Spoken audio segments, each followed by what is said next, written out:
Hi, in this video we'd like to continue on our series on our discussion on PCOS. Today we'd like to discuss the specific diagnosis of PCOS. Now here at Antai Hospital, we specialize in specifically diagnosing PCOS without really emphasizing either hormonal profile or even ultrasound. The conventional method of diagnosing PCOS is definitely via blood tests where we will look at the hormonal levels. Testosterone will be slightly elevated. This is indication of PCOS. And then also we will look at the ultrasound image of the ovaries itself, where you can see multiple follicles, multiple egg cells within the ovaries maturing at the same time. This is an indication of PCOS as well. But if you do engage in the diagnosis of PCOS, this is actually not really accurate because, first of all, the hormonal profile, although it is very specific to the PCOS because of high elevated testosterone, but hormonal levels are constantly fluctuating day by day for these patients. Now, you may have a specific level today, tomorrow it will be fluctuated as well. It will be another elevated level or slightly lower. So it may not be as specific as we may want it to be. This may cause some misdiagnosis or misdiagnosis. So it really shouldn't be the dependent diagnosis for PCOS. Furthermore, the ovarian follicle maturation, where we will see multiple cysts within the ovaries using ultrasound, although this is a very common practice diagnosis, but it also depends on the cycle of your menses cycle as well. Which stage are you on of the follicular phase, of the maturation of these egg cells, and then only it will be much more obvious.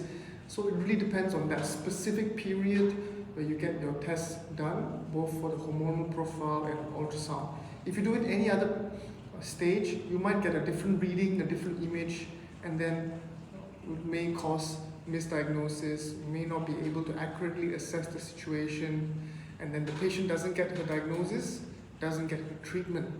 So at Antai Hospital, what we look at specifically for the differential diagnosis of PCOS is, first of all, we look at your menstrual cycle. Are you missing a lot of periods, and do they take very long to come? For example, 40 days, once or twice a year. This is already an indicative sign of PCOS because there's not much any other conditions that may cause such a severe alteration in the menstrual cycle. So that's the first thing. Secondly, we will look at symptoms, physical symptoms. So only PCOS will cause such severe physical symptoms, such obvious, pronounced symptoms. As we've mentioned time and time again, first of all, is the presence of excessive body hair in women who have PCOS, and then also bodily and facial acne. This is very closely tied to PCOS, and then also the thickness of the hair, the roughness of the skin, and then other physical symptoms that help us clearly assess PCOS.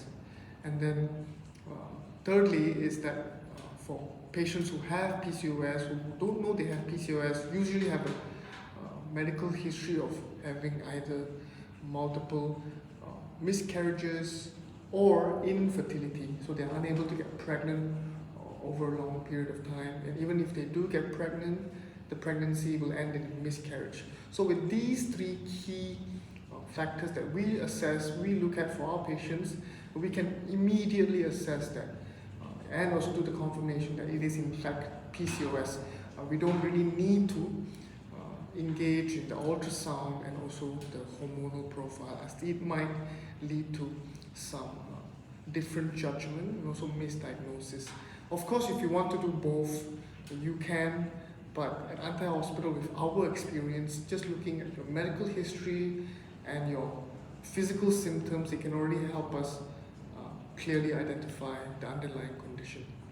So Antai Hospital offers a treatment for PCOS patients via surgery, and instead we do not opt for medication of any sorts because usually medications do not treat organic diseases. These types of diseases, especially PCOS, require surgical management. And And our surgery is done via minimally invasive laparoscopic surgery, so you do not worry about the pain because there will be local anesthesia and also there will be no scarring. And after the surgery is completed and patient is allowed to recover within 2 to 3 months, not only can you see that your menses comes back to normal, your symptoms starts to drop, and then you start to return to a healthy stage. Your physical symptoms that were previously present will start to go away. And then thirdly, the most significant one is that you start to achieve natural pregnancy with no complications. So this is our guarantee that we can offer you. So do get in touch with us as soon as you can for a consultation, a review on your PCOS and how we can offer you treatment today.